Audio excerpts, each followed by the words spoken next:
Everyone, welcome, welcome, welcome. We have an awesome opportunity to hear from none other than Clay Winder, for those who don't know who he is. So Clay is a somewhat established real estate agent, 15 years in the industry, owner, co-owner, and co-founder of the Red Sign Real Estate team, one of the top teams in the state, top rated team on Google reviews. And Clay absolutely crushes it. One thing that I admire the most about Clay is that he's just so consistent, and he has a system of reaching out to his database, connecting with them on a high level. And he has something turned off in his brain where it's, hey, this is going to be an awkward conversation. And that's one thing I love about him, is he just can reach out to people and he can connect. Be awkward. And he can, is that what you're saying? he can just have a conversation. You know, a lot of us, I think I struggle with this, maybe I shouldn't call this person, might be awkward. Clay picks up the phone, dials, and works through it. So I'm excited to hear from him. Let's get him up for Clay Winder. All right. Thank you, Hunter. Sherry, I'm just speaking the truth here. We do need to talk about the market. Every time we're meeting as a group, we need to be talking about the market. So before we even dive into this,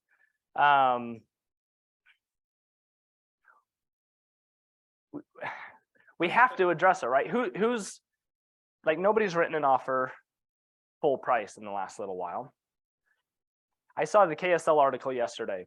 It said, what are the experts saying? Which direction is our market going? It was a whole article, but you realize you can answer that question in one word. Which way is our market going? Down. So what's going down? So why are prices going down? Simple economics 101. Supply and demand, right? So prices come down when our inventory is high, our demand is low. Why is demand low? Because people are scared of the market. Well, they're scared, but what is it? Interest rates have made it expensive. So my question is, do we all in this room, you have to know this because this is the conversation you should be having with your SOI 10 times a day. I certainly am. So why is the Fed raising interest rates? Try and handle inflation. Okay, you said inflation. Why does raising the interest rate potentially control inflation? You have to kind of put a cap on. Oh, I'm not an expert, but well, but we have to know the answer to this question when we're talking to our SOI and they say, why in the world, if inflation's high, that means stuff's expensive, right? So why is the Fed making borrowing money even more expensive? Why are they doubling down on that? Can you? I need to. What's the strategy? Given. I'm not exactly sure. Okay, do you want to pick it up? People borrow, therefore it has a dampening effect on the economy, therefore prices come down. Did everybody understand that? So what's the Fed's goal? Do you understand how the Federal Reserve, like, what's their one goal for planet Earth? To screw us. One is keep inflation low, and the other is full employment. Right, and why? What's the ultimate goal? To protect the dollar. They don't care about recessions. They don't care about the UN saying, please don't put the entire, because if America goes into a recession, it has a worldwide effect. The Fed doesn't care about a recession. Why? Because their goal is to protect the dollar. And inflation is a direct corrosion of the dollar. If stuff's more expensive, that means the dollar is worth less. So they need to bring inflation down, the cost of things, to make the dollar. So they raise rates, interest rates, to slow us down. So the question is, if buying a car costs more money because you're borrowing money, buying a house costs more money, what's it going to do? It's going to make us not buy those things. It's going to stop us from buying. The Fed's goal is to stop you from going to restaurants. They want you to stop buying cars. They want you to slow down because our demand has been too high, inventory has been too low. And I think that's fundamentally, like, that's so important for us to understand, because when we're talking to our buyers, I don't want stuff coming out of your mouth that Hunter just said. The Fed raises rates because they hate us. No, understand that, no, the Fed is protecting the dollar. And is it working? The dollar's never been stronger. We think inflation is like which it is painful, don't get me wrong, like 8% that they just announced this morning. Like, yeah, it stinks. When I was looking at new shoes last night on a website, it was like $200 for a new pair of shoes. I'm like, I'm going to Big Five. Like, I've never spent more than like $50 for my shoes. And I'm like, everything's expensive. But compared to the rest of the world, have you seen what inflation is for the British pound? Like, their entire economy is like, it's crazy. Like, so as painful as 8% is, a lot of countries are suffering way more. I mean, the loaf of bread has doubled in price in the last year in some of these countries, and it's wrecking families. And so there's a part of me that's like, I'm no economist and I don't fully understand the Fed, but there is a little bit of gratitude that they at least care to protect the dollar, because that could get out of whack. But the fact that to protect the dollar means making borrowing more money directly affects all of us in the room, because our buyers are doing what right now? Panicking. Like, am I really going to go spend essentially what the peak of the market, spend top dollar for a house and pay as of today 7? Mike, what's rates today? You're over 7 7.25, 7.3 as of this morning. It's expensive. So that's why I say we have to talk about it, because buyers right now are absolutely paralyzed, right? Correct me if I'm wrong. Anyone having buyers? That's why I say, does anyone having buyers paying full prices on houses right this second? Like, no. Yeah. What I've been struggling with is, I was talking to Mike about this. How do you sell someone on something you're not sold on yourself? Like, personally, I would never go buy a condo for $3,200 a month at 7.3% interest right now. So when I have a first time buyer approach me and say, is now a good time? Like, basic sales skill, I know I could push them to do it, but I've almost actually costed myself business just by being real with them and being like, look, you probably shouldn't afford this right now. Like, you definitely don't make $250K a year. You shouldn't be spending $3,200 a month on a condo for your first place. This is the most important conversation we can have as agents right now. How do you consult somebody when like, is it even a good idea to buy real estate right now? I think, and there are answers to that. And Yeah. and let's talk about it. I want to go Mike first. Go. Every contract right now is seller concessions. And that this is where you guys get to bring out your talent, and where you guys get to kind of, be the stars of the show in helping to bring down that payment as much as you possibly can by getting those seller concessions. Because little buy downs right now make a huge impact on what those monthly payments are going to end up being, and in those interest rates. And it does not take a lot for me to buy down an interest rate from where what I call par rate is going to be. If I can even just get a little bit in concessions, it makes a world of difference in what I can get as far as an interest rate, especially for people who don't have money that are coming in to put something down or use to try and buy down the rate themselves. Can you give an example of what it takes to buy a rate down? So you'll never see that big of a swing, right? It just takes way too much money to try and get that big of a swing. Your other issue that you start running into is how much sellers can do as far as seller concessions, because they've got caps depending on the loan program, right? But for example, I've got one that I'm working on with Clay right now, where we got, what was it, $10,000 to help buy down the interest rate, and it bottomed down quite a bit. I was able to lock them in at 5.99 when everything else is pricing out at 7+. I tried to pull up an equation. Gary Keller actually sent an equation out. I don't know if it's perfect, but essentially a rule of thumb is 4% of the loan amount to buy down the rate 1 full percent. Roughly. Am I close? Probably somewhere in that neighborhood. It's in that neighborhood. So does that make sense? 4%. So if your loan amount's, call it, 500,000, 4%. So it's 4%, 20 grand. 20 grand to buy the rate down 1%. Now, Ish. the idea is that between every rate buy down, there's adjustments. It's not like a fixed dollar amount. Yeah, that's why I buys everything down. Right? I wish there was a simple mathematical equation. The idea being that if you buy it down 1/8 of a point, it may actually be more expensive dollar wise or percentage wise than trying to buy it down like a 1/4 point, right? So compare those numbers, look at those numbers and see what it does. And these are the kind of conversations that you as agents, as you're talking to lenders, I can look at those rate sheets as you're trying to figure out what concessions you're looking at getting, and that helps in trying to price and figure out what it is that you need to offer. Yeah. I want to go back to Riley's question. Why should our clients still buy real estate right now? How would you have and I don't want how would you consult somebody? Let's go here. Me? Looking Oh, at you, yeah. Sorry, I Oh, don't know well, everyone's names. I'm just gonna. Sawyer. Sawyer, thank you, Sawyer. So I actually, how would I help them with that? Well, my lender that I used before, it actually goes back to what I wanted to say with the 2-1 buy down. We offered we got an appraisal. The property was $40,000 under appraisal value. And we went to our lender and they did the equations for us to get a 2-1 buy down. And we needed 12 grand. So we just went to the seller and got seller concessions for that much, got 2-1 buy down.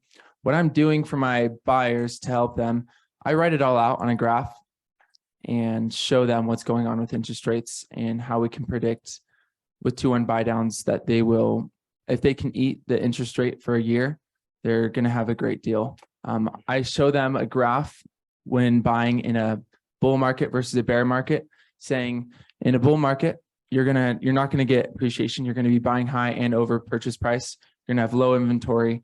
You're not going to be able to cash flow, or you're going to be able to cash flow in the market now. Cash flow is going to be harder, but you're going to be able to get buy downs, concessions under purchase price, and you're going to have a lot more inventory. So I show them the pros and cons of both. And the only ones that aren't changeable are the ones in bull markets. So appreciation and purchase price. Right. But right now, appreciation is going to be amazing. Purchase price is going to be below. In the cyclical market, turns around 2.5 years. In 2.5 years, you're going to get all the benefits of a bull market, but you're going to have the two unchangeable things locked in. Right. Great conversation with investors. Yeah. Okay, who else had their hand up? Go ahead. I was just gonna say, to Riley's point, the interest rate on mortgages might be 7.3%, but the interest rate on renting is 100%. Now I'm going to counter that That's not a good line. 100%. But what if a condo someone could go rent for 6 months to a year is going to be $2,000 a month compared to buying the same condos $3,200? Okay, well, we got to back up for a second. You guys are talking investors. You have Sawyer's point. Yeah, I was going to say you have Sawyer's point. Actually, Bronson, go ahead before I make my comment. What I was going to say kind of touches on what Mike was saying, rather than focusing on the bad, like, oh, rates are so high right now, your monthly payments can be super high. I try to focus on the good and be like, look, one, you're not going to be competing with hardly any buyers. That's a good. Two, it's more likely that we're, like you said, you're not seeing anything go for asking price. We're gonna be able to get a big price reduction. And three, we're gonna be able to get them to pay towards concessions and buying down the rate. So those three things I feel like are all positive. So rather than just focusing on rates are high, your monthly payments will be high, let's look at the good, which is gonna be low competition. You can get the price dropped and you can get your closing costs and probably your rate, bought down. I feel like those are all good things. And if you focus on that, it kind of takes the pressure off a lot of buyers. And I have a deal right now where we got like 55,000 towards buying down the rate. So they're like in the 5% for their rate, which is still an awesome rate. So Awesome. but, We need to look at historical rates because we are not high. We are not in high interest Sure. rates right now. I What- was talking to my dad a couple weeks ago, and then he built a house in 75. They didn't even have fixed interest rates. He was at 22%. Yeah.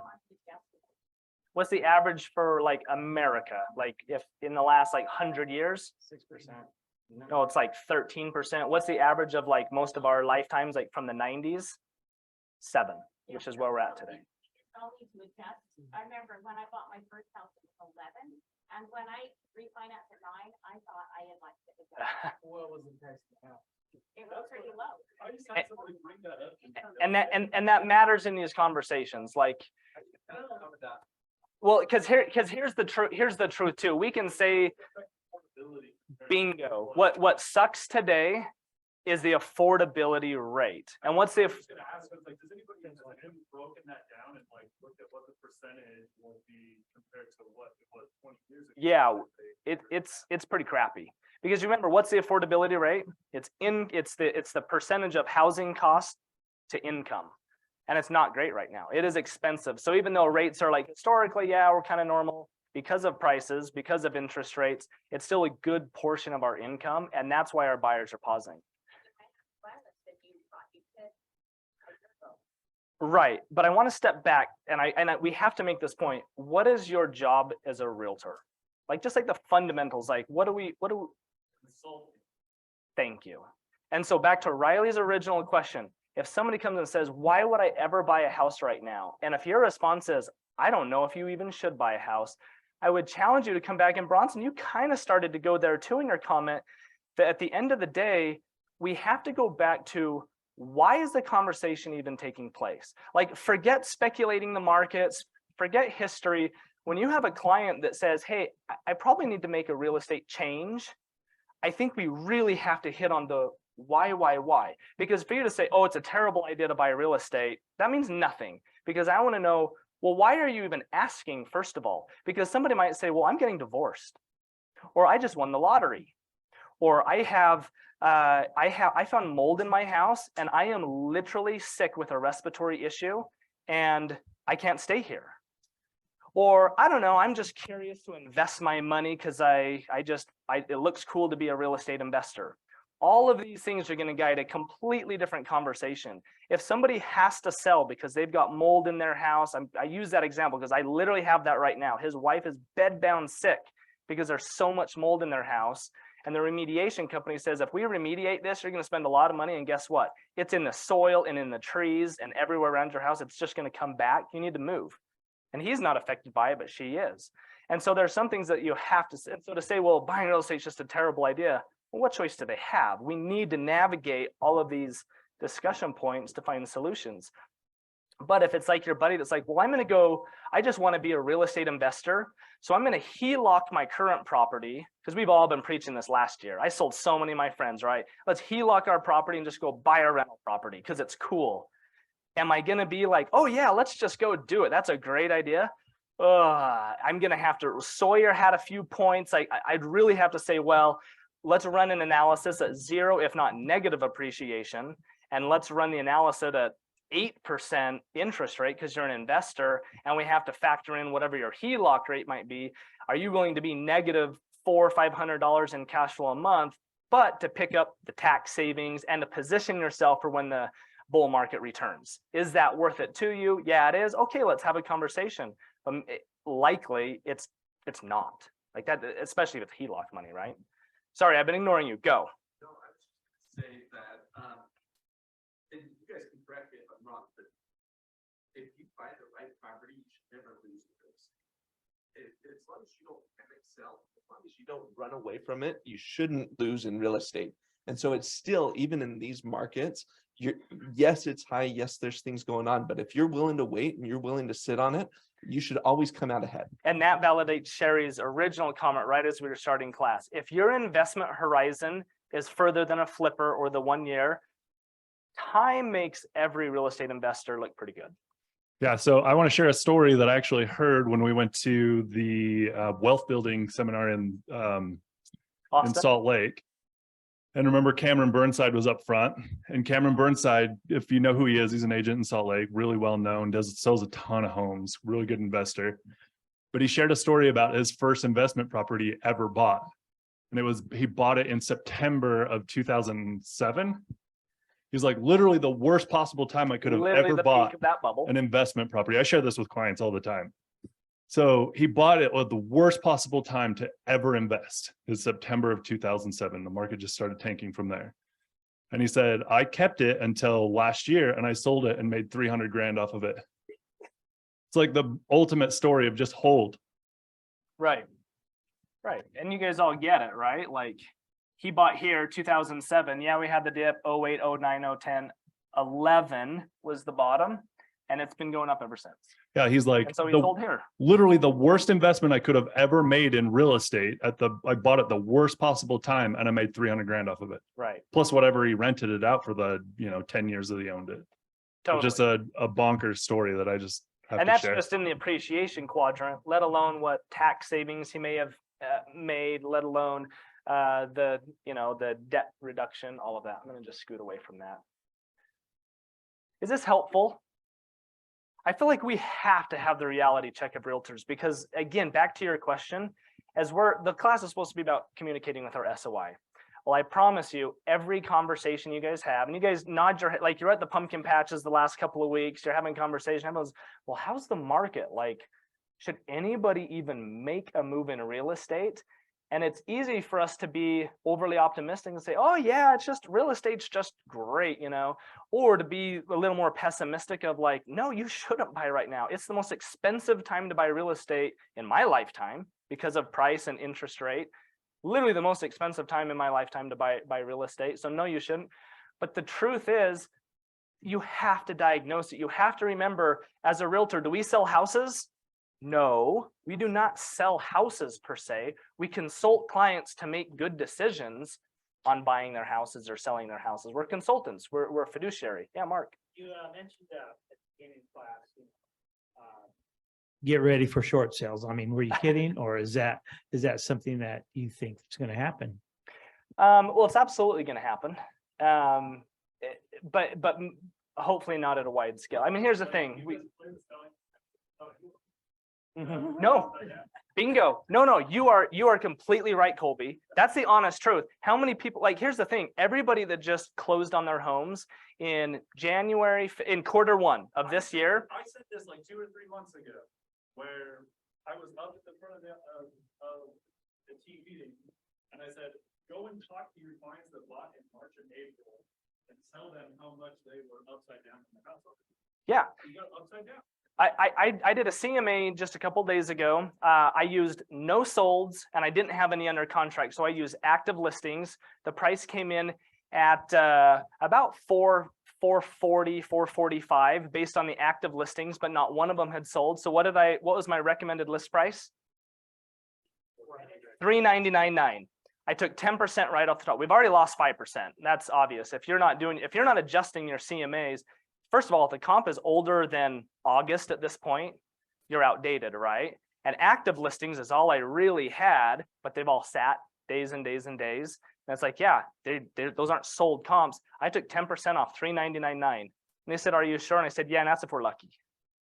Correct me if I'm wrong. Like, are your listings? I've done price reductions on every one of my listings, and I'm 5% at least on all of them. Yeah, Colby. Sorry, I feel like I'm talking a lot together here. So another one of the things that I've like noticed a lot of is like, in the past, we can take any listing we want, and it's not like you're gonna lose money. For the first time in 10 years, it's a bad idea to take an overpriced listing. Like, you're gonna have to pass on some listings. Yeah, you're spot on. And never have your CMAs been earned. I shared this in a class earlier this summer.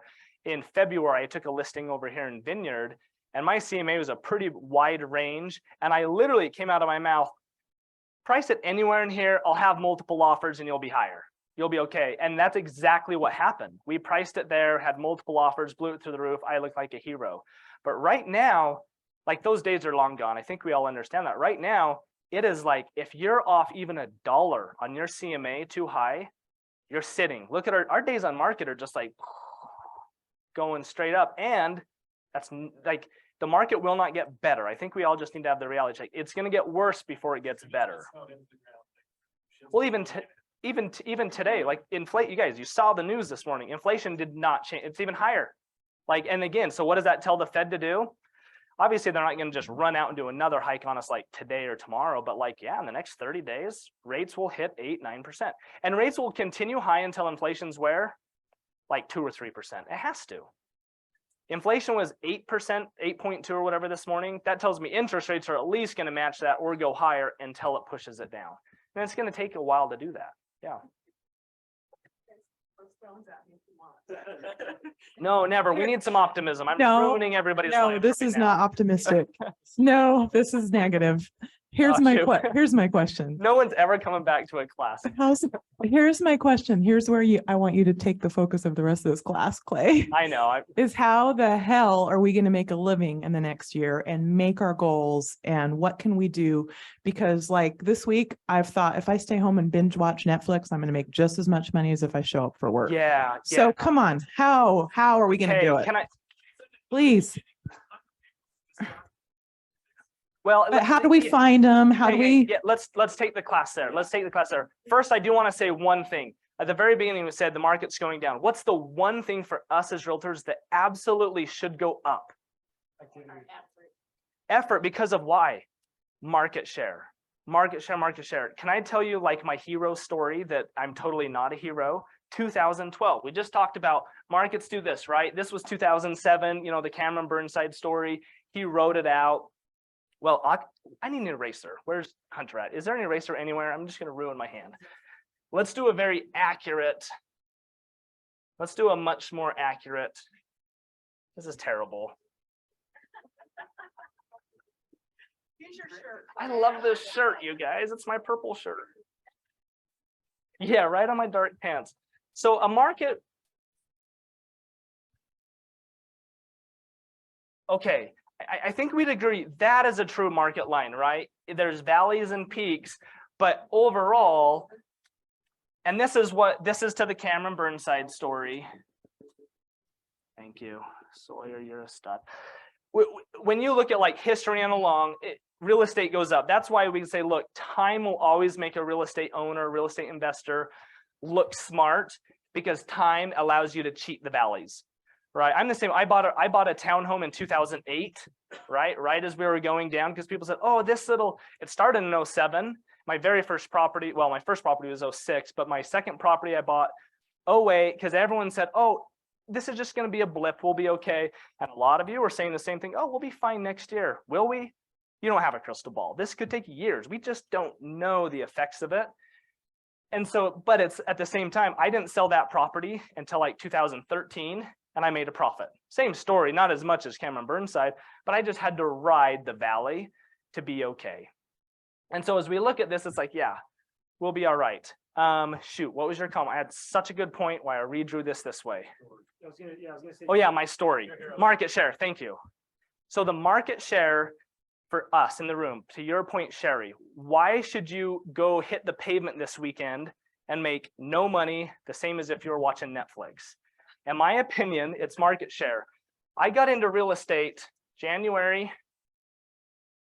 of 07, right? Literally January 3rd of 07.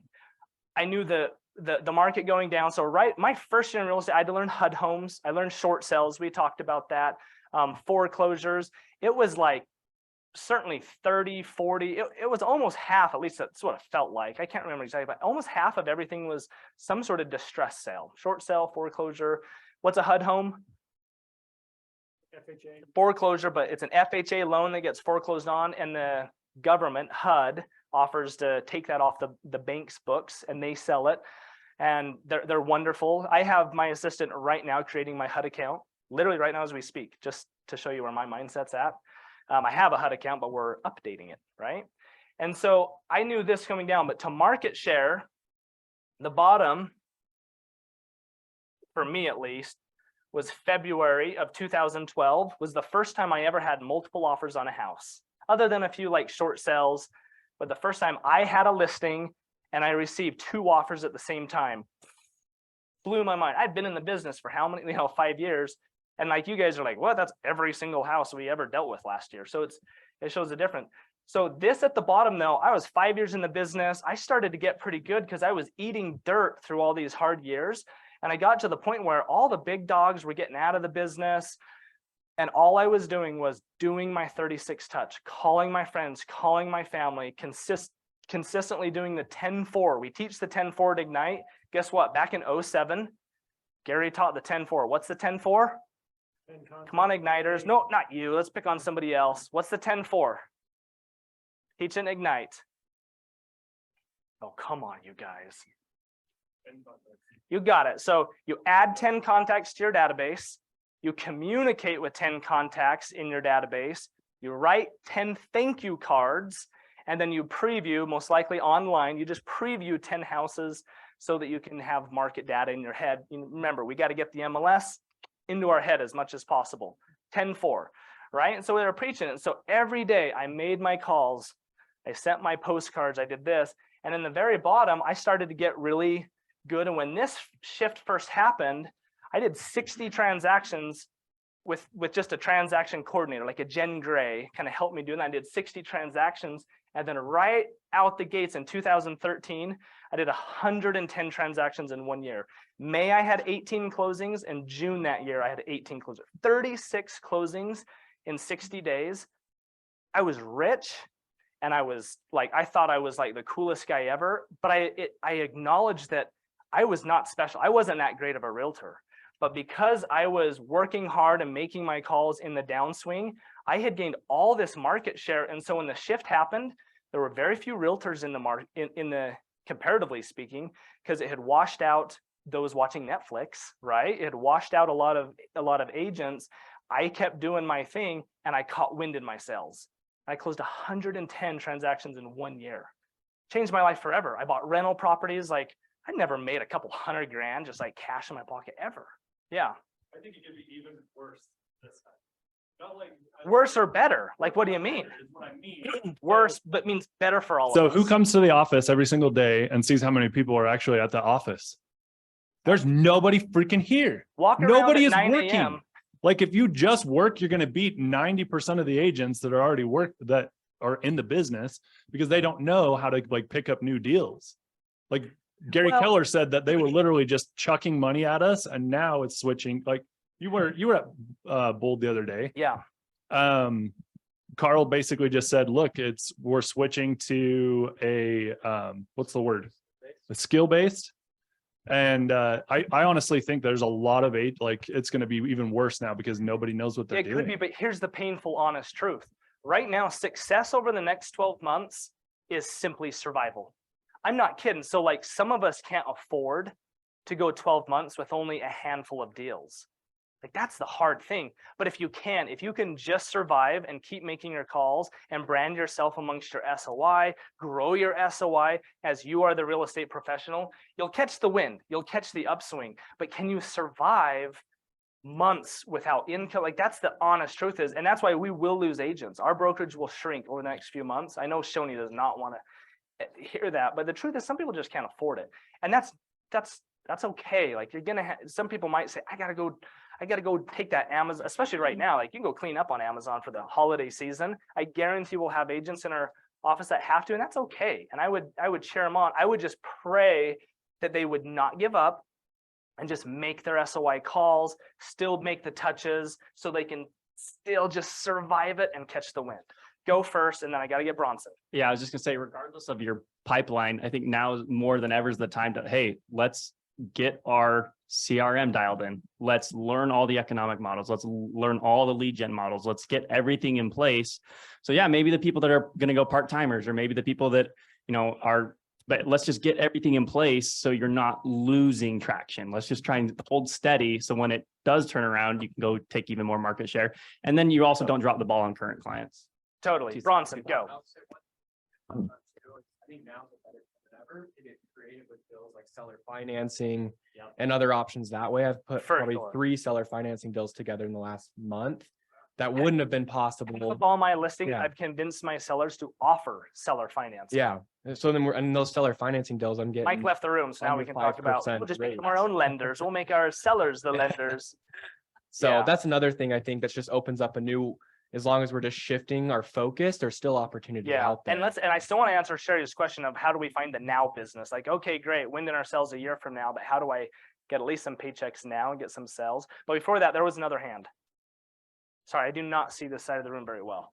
Oh, I thought somebody else was raising their hand. So let's talk about the now business then to ask. So I guess it kind of goes back to Riley's question. Who's going to buy or sell right now today? Who are they? Let's just maybe just brainstorm for a sec. Like who's okay. I was just going to pull up the 6Ds. I emailed it to me and Johnny were emailing back and forth with a couple other agents, and we literally screenshotted the 6Ds.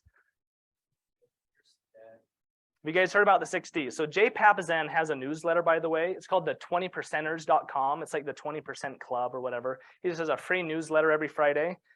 And a while back, he sent out, a couple weeks ago, he sent, let me just find it real quick. So he sent out this. Yeah, so we'll list them out. He says, if you want to recession-proof your business, focus on the 6Ds. Number 1 is death. So go chase some ambulances. No, but again, really, I mean, I do not want to hear your ambulance chasing story. I just prospect the obituaries every week. Yeah. I know people do. Sure. Okay. You can brainstorm in your own minds right now. What does this mean to you? right? That is so tacky. Don't you dare do that in this office. Flowers with your business card. You are terrible.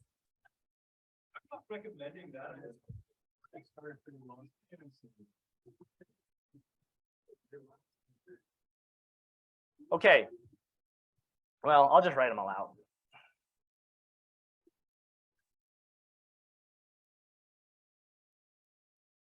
So in essence,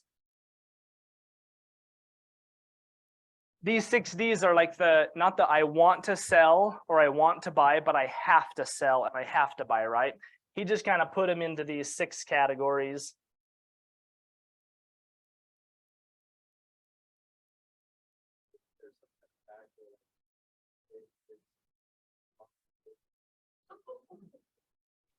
Yeah, 100%. My divorce attorney I met with last night, 10x'd his business during COVID. He went from about 100 divorces a year to 1,000 divorces in the last 12 months through his firm. Yeah, almost all my listing. And I was going to say, I think that's probably the number one. But as you guys read these, I mean, death is the obvious one. We call them estate sales, right? Grandma died, grandpa died, family inherits a home. Like, whoa, this orange shag carpet, cool, but we just want the money. We don't want the house, right? So think about through. Well, and I guess this should be the caveat. Like this class is staying in touch with your SOI. We talk about at KW all the time that to shift proof your business, it's having an SOI focused business. Why? Because if you're staying in touch with your SOI or sphere of influence on a regular basis, these people will raise their hand.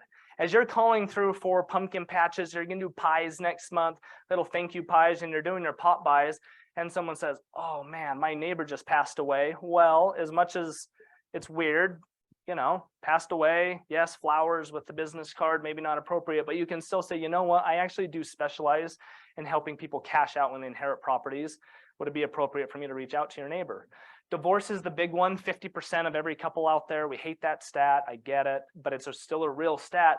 Divorce, the majority of the times, does procure a sale. Obviously, people try to refinance and buy the spouse out, but with interest rates as high as it is, the divorces I have right now, I haven't had one that has come to the conclusion of, yeah, it's a good idea to refinance out of my 3% rate, go to a 7% just to buy my spouse out. It's like, well, maybe go explore a HELOC then so you can keep your 3%. So one of them's exploring a HELOC, but at the end, they're most likely going to list, right? What does JPABS mean by dependents? Grandparents. So I just had this phone call just this morning. We prospected into a woman in Salt Lake. She says, I'm retiring soon, but my son and his girlfriend just found out they're expecting a baby. They're living in like the tiniest little space. They can't afford anything. They have to move in with me. My house currently doesn't have an accessory apartment. We found a place out in Erda, of all places, little Erda out in Tooele. I found it on your website. It looks like there's potential for an accessory dwelling unit, a little apartment in the basement. We love it. I want to sell my house, buy that to accommodate my son and take care of him and his girlfriend and his new baby. That literally was a conversation I had this morning. I think that's what Jay's saying when he says dependence, is we might see a consolidation of households, right? People might come back in and kids depend, or somebody said it, elderly. My parents are that way, right? Like my parents are in their 70s now. They're healthy now, but I'm probably 10 years away from that conversation that so many people have of, okay, we need you to be closer to hospitals and medical care. And do you move in with me? Do you move in with one of my siblings? Like, what do we do? And that kind of goes in with downsizing, right? There's still plenty of people. I've got my widow in Stansbury Park right now. She's in a 6-bedroom, 3-bath house. That's just her and her Chihuahua. She's got to sell. It's hard though. We're not selling. I've been on the market for over 100 days and we haven't sold yet. It's painful, but it's also like motivation. Does she want to butcher her price? Only if, and my conversation with her is simply, I don't really want to even look at your Stansbury market. She's moving to Spanish Fork. I'm watching the Stansbury market. And if prices go down in Spanish Fork, if the prices go down in Spanish Fork, that's what's going to drive us to lower the price on her home. That way she can still make her lateral move. So I've been sending her more Spanish Fork properties for that conversation. Deployment. We don't have a base here in Utah County, but for those of you that have SOI up next to Hill Air Force Base or out west by Dugway, There's always deployment issues where they don't have a choice. They got deployed. They're going to be gone for a couple of years. They might have to sell, or their base changes. Military families. Anyone do a lot with military in the room? I was going to say Cameron Chamberlain. He is military, and so his sphere of influence was a lot of friends. It is maybe a little less because we don't have a base here in Utah County. All right. And then finally, dividends. What does that mean?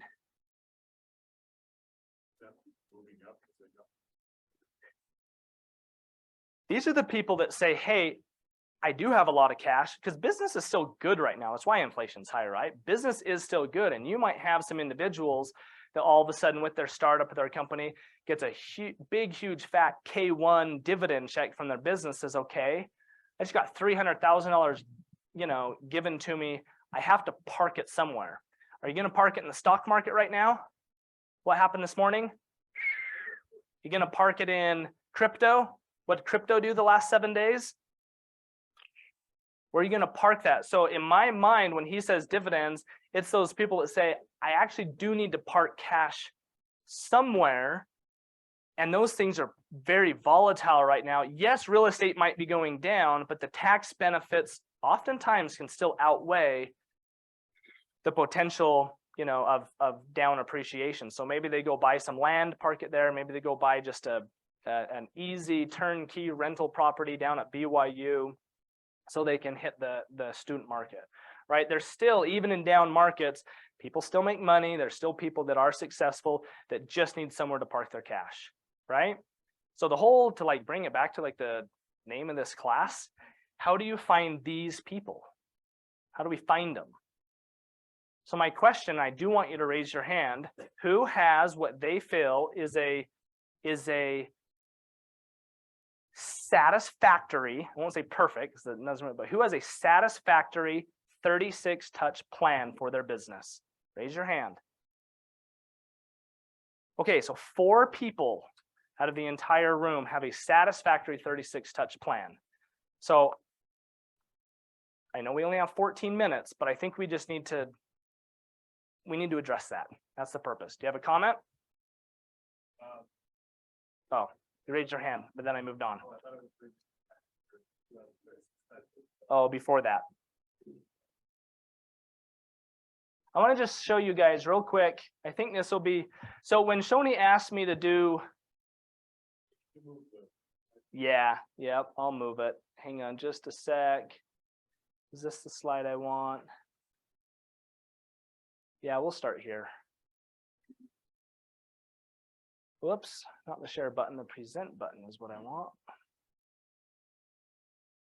So we all went to Mega Camp, and Mega Camp was a little different format. Gary was bringing on stage on his panel 4 or 5 different people, and then he was essentially showing their model. And so there was an SOI panel, and he just said, how do you stay in touch with people? And he just asked each of them, and it was funny because each of them had like a slightly different model, but yet the foundation is very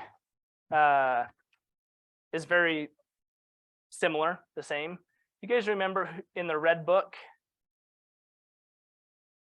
Does this image look familiar to anybody? You guys know what I'm drawing here? In fact, you can even draw this. It's the stability business and the unstable business. So what's here? And I'll just do a C.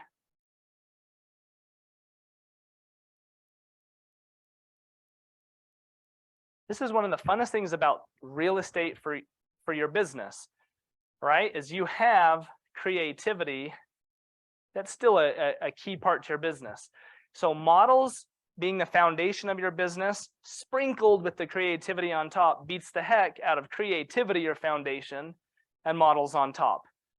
And I could tell you so many examples of when I've seen agents come into the office. I have the greatest idea. Everybody that buys a house with me is going to get a trip to Disneyland. I say, okay, that's very creative, but if that's the foundation of your business, yikes, it's going to be a little unstable, right? So what's the model in terms of this conversation? 36 touch. What does that mean? systematically touching your database 36 times. Right. When I first got in the business, they called it the 33 touch. Then somebody said, oh, it's the 39 touch. Then some guy got on stage and said, well, I'm a 52 touch program. I don't care what the number is. We call it 36 touch just because that's what the model is in the updated Millionaire Real Estate Agent 2.0. It's not even an actual book yet, but there's a whole presentation on it that Gary's called it 2.0. And he's just started calling it a 36 touch. Here's an office. We call it a 36 touch. Now, does it have to be a strict 36 touches? Of course not. You're probably far more than that. But the idea being that fundamentally, it's going to be around 3 touches a month. Everyone understands this, right? This is nothing new. So 90% of this room did not raise their hand that they have a satisfactory 36 touch plan as we're going into this shift. Sure, you've been in the business a long time. Why didn't you raise your hand? What do you mean you're dumb though?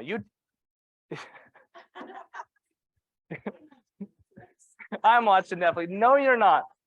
You guys that don't know this, Sherry's actually had one of the most successful businesses in our brokerage. Yes, it does this, Sherry, but you are here, you're consistent, and you have lots of SOI that calls you. So you have a 36 touch plan. It just might be all in your head. That's okay. But what does your touch campaign look like for the previous 12 months? What have your touches look like? Yeah, give her the mic. You're not going to just say I'm dumb when you're one of the most, there's a lot of people in here that would die to have the income in the business you have. I do 2 emails a month. I do birthday cards and I send them a $5 bill on their birthday, which has been the most amazing marketing thing I've done You this guys year. should all be taking Gotten a notes as we have million this conversation. thank yous. House anniversary, and then 6 months I do a CMA on their house. Pop buys. I just don't do calls. I don't do calls. So how do you have conversations with your people? Or do you just drip on them and hope that they call Yeah, you? that's what I do. Okay, and that's fair enough. So, I mean, here's the thing. The model is that you consistently touch your SOI 2, 3, 4 times a month. How many people should you have in your SOI? Why? Why do you say that? Why 200? Well, I tell people this just because it was what I first learned, but Gary Keller teaches that if you have a database of 200 people, you can grow a business of 6 figures. So that was there's math behind it. I don't know exactly. Well, let's try and do the math. So the stats say that if you systematically stay in touch with 200 people on a regular basis where you're delivering value and you have a good relationship with them, that you should get how much business? So 12 to 2. 12 to 2. Break down that 12 to 2 out of 12 households or 12. Yeah, but where did the 12 to 2 come from? Have you guys heard this before? The 12 to 2 ratio. Oh, there's a few heads saying no. Yeah, so it's saying out of 12 people a year, you just have an awesome relationship and you are branded as you are the real estate wealth advisor for them. 1 out of those 12 is going to do business themselves. And then out of the other 11 people, they will refer a friend or a family member that you will do business with. So it's saying, hey, if you have 200 people that you're consistently branding that you are the real estate wealth advisor in their life, that you should have about 36-ish, right? Someone do the math on that, but it's 36-ish or 33, whatever that shakes out to be, closed transactions, which we all know, especially with the way numbers are, that's an incredible business. That's a 6-figure business easily. Even if you're on if you're on a team, if you have high expenses and you're bad with your money, you're still making 6 figures if you're doing 30-something deals. So that's kind of where the 200. Now, is it hard to get 200 people in your database? No, it's not hard to get 200 people. Is it hard to get even just 100 people branded that you are the real estate wealth advisor? Yes. As easy as this all sounds, like, why doesn't every realtor then have 36 deals? Because they have not done this. And your raise of hands kind of validates, like, man, I have a touch campaign, but it's pretty much me just commenting on their crap on Facebook. Could that get you this ratio? Probably not. It might get you 1 out of 50 people. And even yours, Sherry, do you have a campaign? Yeah, you have it, but are you at a 2 to 12 ratio? Probably not. But are you far from it? Maybe not. Maybe you're 1 out of 20. 1 out of 20 people with your strategy. But the truth is, if you truly get it down, It should be much, much closer. For my business, by the way, and I'm not there yet, but my goal is 1 out of 10. I've got 300 people in my database. I really expect 30 just consistent every year, 1 out of 10. There's just, and I'm pretty, I would say I'm there. I would say I'm right around there. 1 out of 10 people every year is either buying, selling, or referring somebody that closes. I was just gonna say mine's pretty close to this one too. So I have about Sweet. 170 database. And it all came from that database? Awesome. Well, then let's go back to brainstorming. What are some of your favorite touches? Everyone's going to do emails. You've gotta do the phone. Okay, let's talk about Nothing that then. matters more than the- Used to be 4 phone calls every single year, quarterly. At least. Why? Because like nothing matters more than an actual, sorry. There's a Nothing few matters more zippers. than the actual conversation with your clients. Like your emails, they'll get deleted or archived. Yeah, what's the, Most of the what's time average mail open ends up in the rate on emails? garbage. Less than 20%. You're 15, 20%. You're less than 1 out of 5 people even open the email. Text messages are great, but they usually just kind of like fall on deaf ears. But like the conversations, an actual conversations, not voicemails, are seriously like my bread and butter. I seriously have sold so many houses just from actual conversations. So yes, please. Here. Because I am not good at doing this and I'm trying to get past the, I'm bugging people. I'm just going to bug them. So I want to know from people that are successful and they're doing this really well, how do you offer value to that many conversations? Yeah, because 200 people calling every 90 days is hard to always maintain that you're delivering value. Right. So Hey, let's talk about it. that's my question. How do you deliver value? I'll take Clay's. Clay told me one like a couple of years ago where Clay just said, look, it's just me again. Like I'll be upfront. I'm just out looking for more business, or I can't even remember exactly how you said it. But it was just funny. You just have really set this expectation that you're going to be calling every 90 days to ask them if there's anything that you can do for them. And if they know of anybody that's looking to buy, sell, or invest in real estate. Yeah, and that's my if I don't have any other piece of value to bring, that's always like my fallback is, hey, it's me again calling about real estate. You know, I'm in a word of mouth business. So I just want to know if you had any conversations with anybody that's talked about making a move or they make an investment, because the real estate market, and I always have some kind of like little like fishing hook bait. And I say, because right now the real estate market is funky, but I'm pretty on top of it and I really can help some people. Who do you know? And that's not like the solve all. And I'm not saying that, yeah, you should have run out and that's like your script, but it's certainly my fallback. I'm like, I haven't talked to these people in a long time. I don't really have anything to say. I'm just going to call them, just say, hey, it's me again. You know, I call you all the time. And I always remind people, I just own it. I run a word of mouth business. So it's me calling you again. I don't have billboards. I do word of mouth. Great book, 10 Levels of Communication. You can read it in a Sunday afternoon, has a little pyramid, and it breaks down the most effective communication to the least communicate. What's at the bottom of their little pyramid?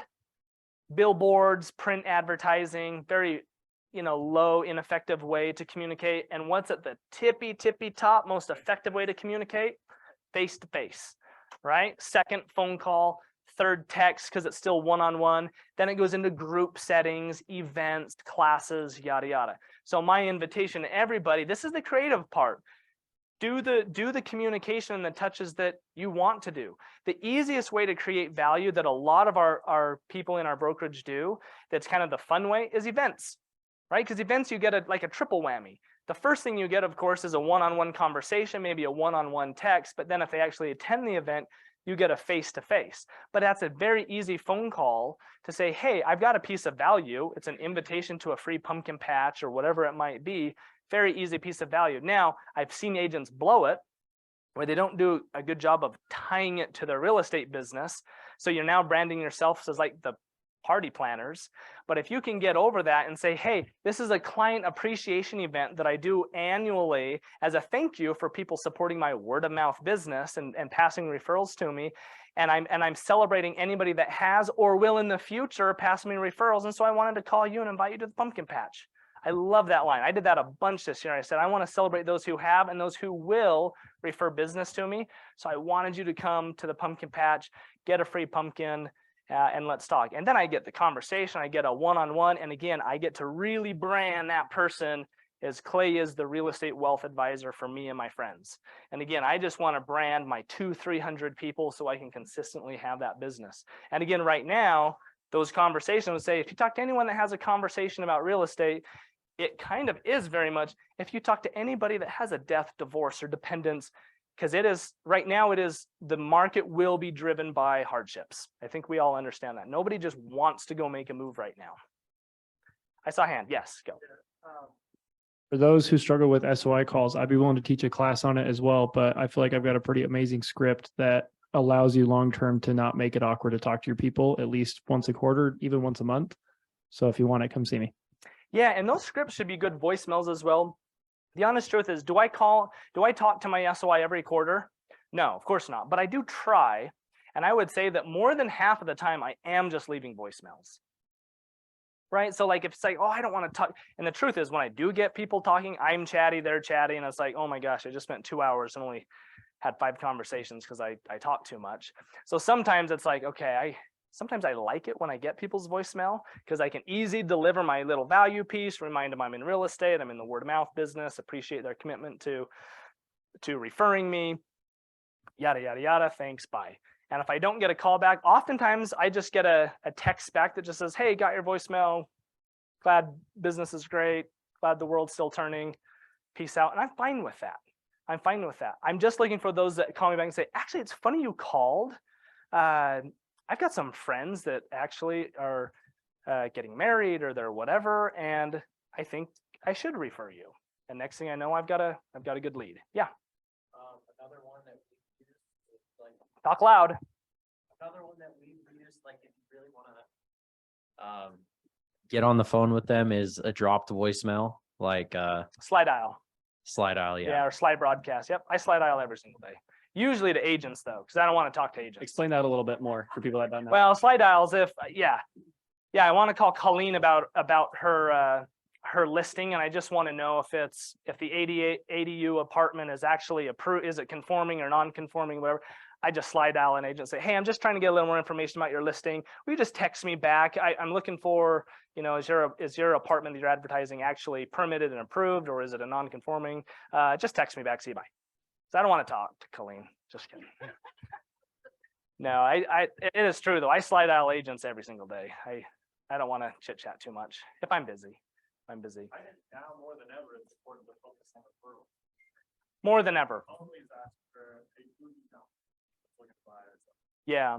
And Tristan, you kind of touched on this. One of my favorite lines that I've been doing a lot more now than I was before is, hey, if you have a conversation with anybody that might show interest in a real estate, in a property that could be potentially 10 to 15% under market value, will you let me know? Because there are deals to be had right now. That way I can at least try to see if they can. And it's funny how many of my friends will say, well, time out. Actually, I do have some cash in the bank. Should I be putting it to work? I got a lot of that earlier this year. Not so much now, but it's like, they'll raise their hand. So the whole line of, do you know anyone that's interested in a property that could be 10, 15% under value? Because we have them right now. I've received more wholesale deals in my email this week than I did like the entire month of May. Yeah. This is actually just a question specifically for you. Investors, do you feel like you have a lot more cash investors right now? Because the market is bad. That's difficult for people to buy. Do you feel like cash investors is a big part of the market right now? Or is No. that something? No, there's still a lot of cash out there, but they're paused too. They're waiting and seeing. They're waiting for. Yeah, I think so. To Riley's point, I've tried to do I keep talking about the cash quadrants, or the benefits of owning real estate quadrants, the appreciation, the taxes, the debt reduction, and the cash flow. And right now it's like, okay, well, cash flow is literally negative. Appreciation could potentially be negative. So is there still enough value between debt reduction and taxes? I think there's an argument that said, yeah, some people based on their tax bracket, because the taxes are huge, especially when you start talking about cost segregation of properties, like arguably, it's still a good idea. It's certainly better than having your cash sitting in a checking account, because that's shrinking by 8.2%. As they announced this morning, our cash is shrinking, right? So it's like, okay, you could argue that. But for the most part, at least all my investors that are like, well, I've got like $100,000 to play with here because of a bonus or savings or whatever.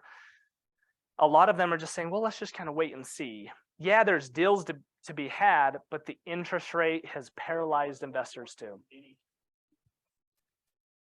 Yeah, but then it's all speculation. There's blood in the water now, but could there be more in December? Probably. And it's hard for me to say, oh yeah, jump now, if it's like, it's going to get worse before it gets better. Yeah, but what's interesting, I asked Samantha just yesterday if rents are still skyrocketing. She said, no, she's actually plateaued. Stuff's kind of sitting. Even rentals are sitting right now for like a few weeks. Yeah. Not enough inventory. It just doesn't make sense to me. What everybody keeps saying. Not enough affordable inventory is my argument. Because like I bet if you go to these apartments all off Geneva Road, I bet their vacancy is kind of high right now. If Samantha's comment is kind of blanket, I just wonder if it's very expensive. I'm telling you, I think this is this whole dependence. This is what, when I was in the recession, like it was very, very normal for me to meet friends or whoever that lived in mom and dad's basement. Like that was very normal. Nowadays that doesn't happen because there's so many condos, townhomes. The minute that 22-year-old's like out of, or even going into college, like peace out, mom and dad, I'm never coming home. And that's been like the last 10 years. You don't see a lot of multiple generations living together. That's got to come back though. I can't fathom right now being a 21-year-old in Utah trying to start their lives. Like, who's young? You're young. How old are you? 19-year-old. Do you own a house right now? Do you rent right now? No. You live with mom and dad? Own it. It's okay. We all did it. Live with friends or family? Yeah. There you go. How long do you think you're going to be living there? A while till you can afford it, because rents are high, buying's high. This 19-year-old guy, sorry, I don't mean to pick on you, but really, like, we've all been there, right? But it got to the point where like you could jump out and like be pretty independent because you could find cheap stuff as a 20-year-old, especially back in here. You could go find some little basement trash places for $600 a month, get a couple of roommates. My first condo was like 117 grand. I had the two smaller bedrooms rented out. Me and my cousin shared the master room.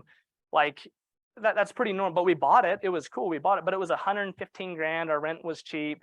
Like you could do that. Nowadays, like my heart goes out to you. Like you go to rent over here, you're $1,500 for a 2-bedroom apartment. You go to a townhome, my townhomes in Vineyard are like $2,600. Like it's just, so anyway, sorry. Like it is tough. And I think that's got to adjust. So when we say inventory is like nobody can find anything, even though we're saying, but there's so much inventory, I think it's, well, is there affordable inventory out there? We have a housing crisis and we've been in this now for a while, and I don't know the solution. Yeah. I don't know what their baseline is, but the Tim Gardner Institute, University of Utah, said this week that 78% of the people in Utah cannot afford to buy a home. Yeah, that's the affordability stat right there. Again, the average income versus the average cost of housing is out of whack. And I think they define it by like 30 something, maybe 40%. Like if your housing is 40% of your income, it's affordable. If it's more, it's not. So 72% of Utah by that definition can't afford housing. I think that's a problem. So what's the solutions? Realtors? I think go one ahead. thing to realize though, also with like the Kempsey Gardner reports, right? 4 months ago, 3 months ago, they also said that the market's not going to go down, Yeah. that it's going to go up. So Yeah. I've looked at it for the last couple of years and seen all the things that people are saying. And I'm like, okay, you can say kind of whatever you want, but reality is it's going to do what it's going to do. And Do you want to know who I think is smarter than Kempsey Gardner Institute? You guys. And I'm dead serious. And do you want to know why? If you're calling, no, because they are the data. They are the data. If you're calling your SOI, like if I come off my pumpkin patch from last week, we did 2 pumpkin patches, I had like hundreds of conversations. I promise you, I know where this market is headed far more than Kempsey Gardner because they're on lag data. But I can tell you right now, like the hesitation, the fear, the pause is absolutely real. Like our price is going down 100% because my buyers are frozen right now. And until they either get confidence or rates go down and something changes, like you do not buy a house right now unless you're falling into one of these. There's nobody that's just like, there's no 19-year-olds out there like, oh, FOMO, everyone's buying houses. I may buy one too, because we had that last year. Everybody was buying, right? It's just not the case anymore. So your like own SOI market, knowing like based on those conversations, like what are people telling me? How are my conversations going? How bad is the fear? Am I finding solutions? Which we could have a whole nother hour on, like, okay, how do we solve some of these seller financing, 2-1 buy down, this and that, but we're not going to go into that, but we really should. But like, as we start to solve for that, you guys will know more than Kempsey Gardner Institute. That's my opinion. You know them, and you'll get niche markets like, oh, Vineyard is like hanging on, rents are good. There's a little surge going on there.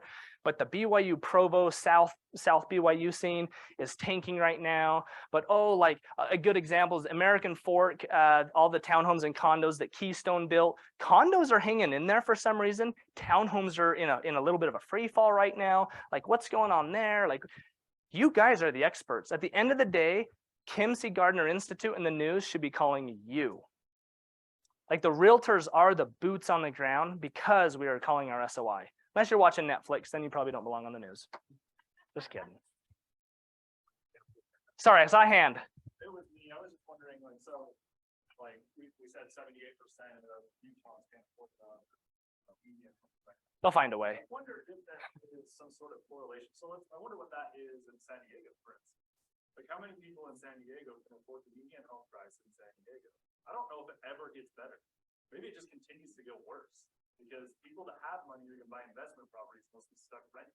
Could be. We could have a fundamental shift across America. I served my mission in Ukraine, and every apartment, they all live in apartments there, multiple generations. That was just normal. Everyone had grandma in one bedroom. American dream of owning a house Yeah. is going to be like a dream. It You won't be able to afford it.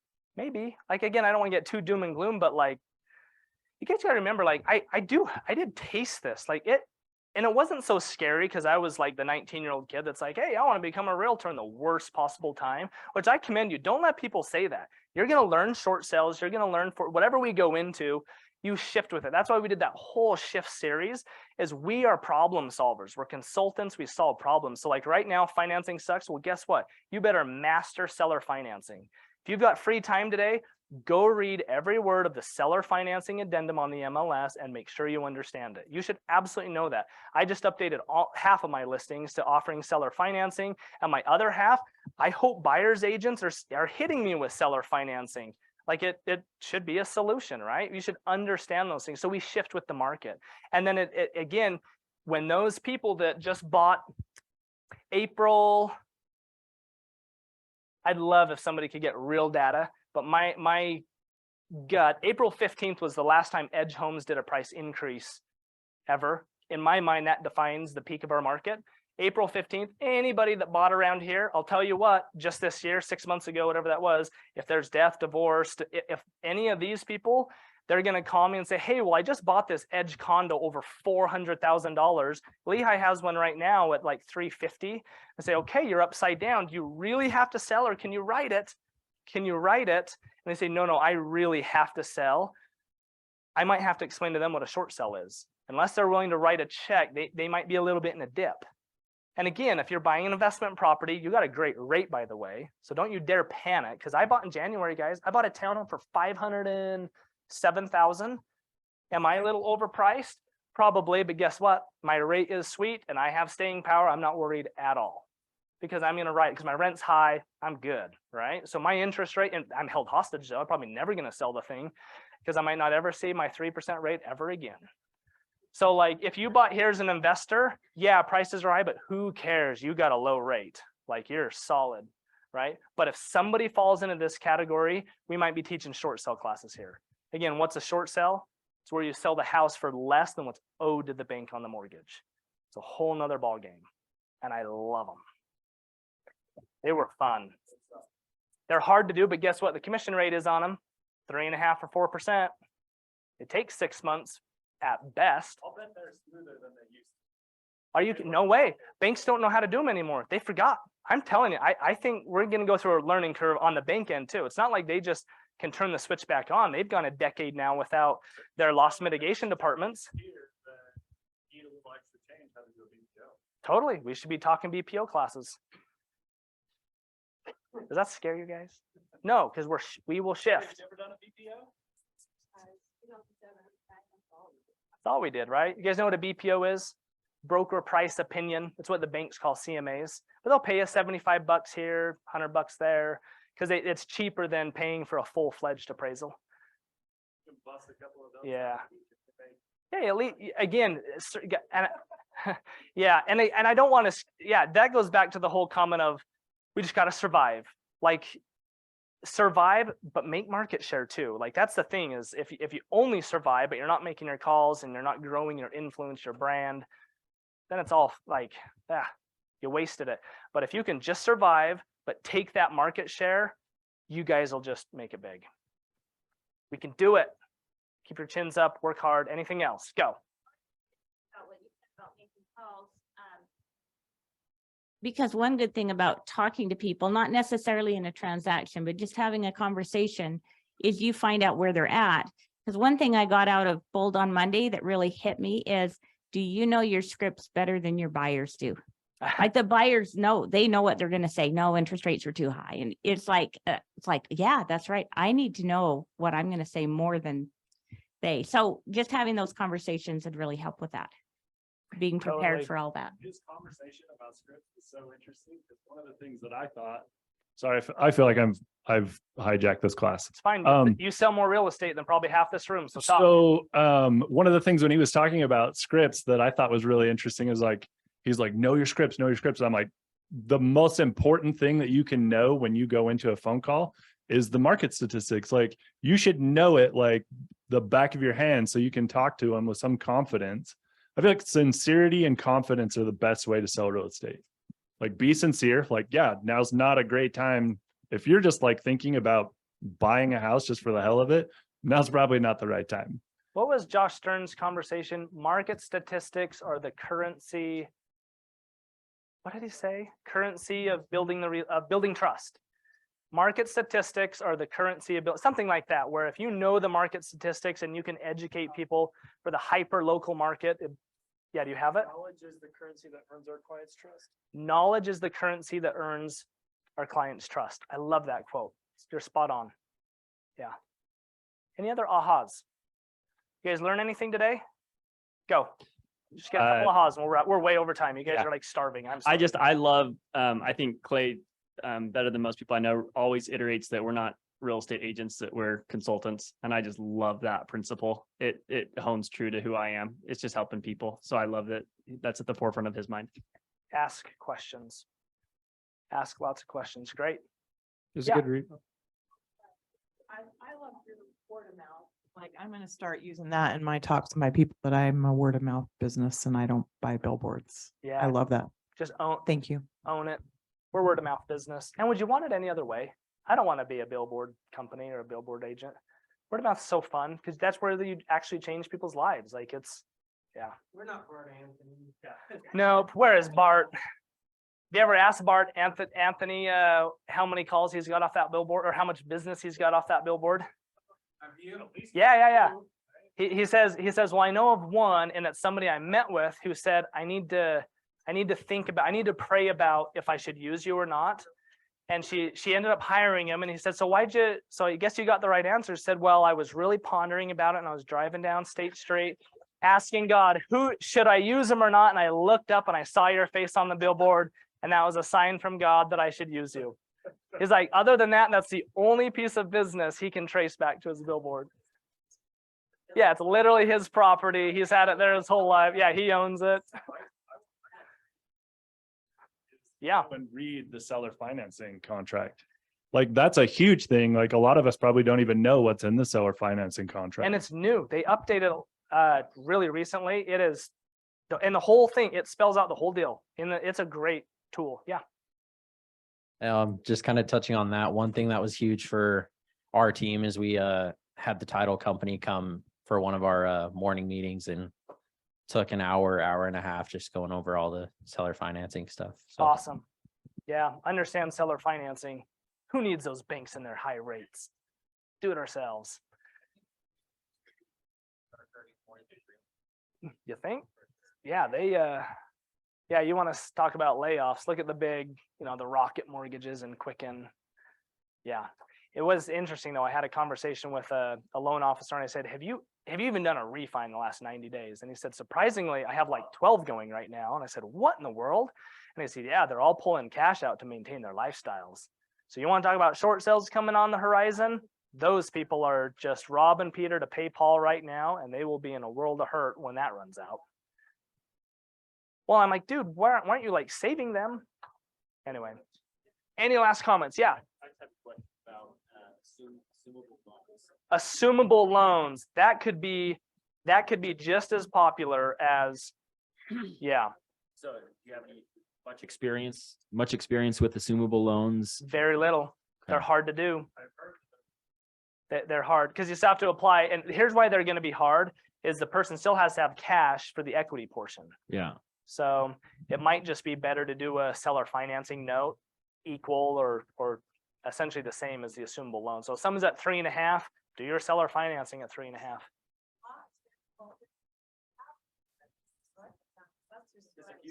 If you can buy. Yeah, totally. Because then they could move that equity over, assume their loan. Yeah. I would challenge you, call banks, master assumable loan strategies, and teach a class here. We all need to learn that. That people that have the equity could bridge the equity gap and assume the loan. Yeah, that'll absolutely be out there. Could you imagine if the MLS just had a field that showed the interest rate of the current first position lien? So it's like, this is a 3%, this is a 2.5. People say, well, I don't even care what the price is. I want that 2.5% rate. And they just assume it. You talked a lot about so obviously listings is leverage. That's what we focus on. Where are buyers coming from? If you're telling me that investors really aren't jumping into the market because the returns aren't good enough, like who the heck is buying? We just talked about it. It's these people still. You still have divorces that have to go buy too. I have a lot of divorces, but they're not buying. They all end up renting Maybe. or living in with family or whatever it might be. Yeah. So. No idea. Well, I still think you have people that are like, look, it still makes more sense for me to rent. It's going to be a side-by-side comparison. So I think one conversation that we can have as agents with clients who are struggling to want to buy a place is I purchased my first home in December of 2007. Like we said, September is the worst. I will vouch that I think December was worse.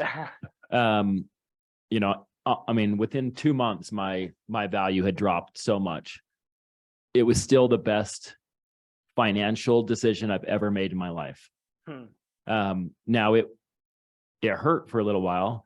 I had to negotiate with the mortgage company and negotiate my loan and get my interest rates down. My interest rates went from 7% at a 7% first and an 11 second on it. I was one of those stated income buyers that screwed it up for everyone, right? Yep. But Thank you. I negotiated it down to 2.5% interest rate, negotiated the amount that was due, that I was upside down on my house. I mean, it took me like 2 years to do this, but in the end, it totally changed my position, my financial position, and created stability in my life that I wouldn't have had if I had just rented for that period of time. So for me, helping someone buy a home, even though it's a rough time right now, it's not ideal, it still is going to be the opportunity that we can provide to a client to create that stability in their life. Sure. Yeah. Especially if their needs are a yard and dog and kids and whatever, it's hard to find a rental that might not work.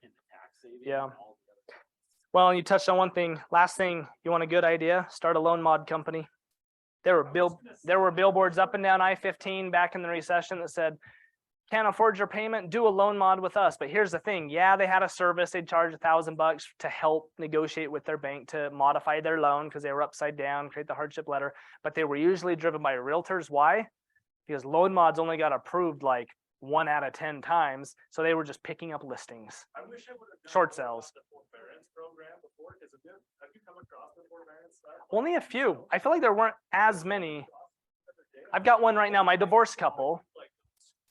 Yeah, they put it on the back end. My divorced couple that I referenced, that I did the price, that my price recommendation was 10% lower than my CMA. They did forbearance and it's all on the back end. Yeah, it's pretty fee heavy and it's all on the back end. Well, right now they have equity, but if they wait too much, those people that did forbearance, if they wait too much longer, they'll be short sales. You're talking about all the people at the beginning of COVID. I had a client that called me the other day and I was thinking about selling. And we dove into the forbearance. It was like an insane amount. Like Hey, we're done. 8 grand or something. We're done. We gotta go eat. We gotta go eat. If you guys have other questions, come see me. Otherwise, we're done. Go make business. Great class.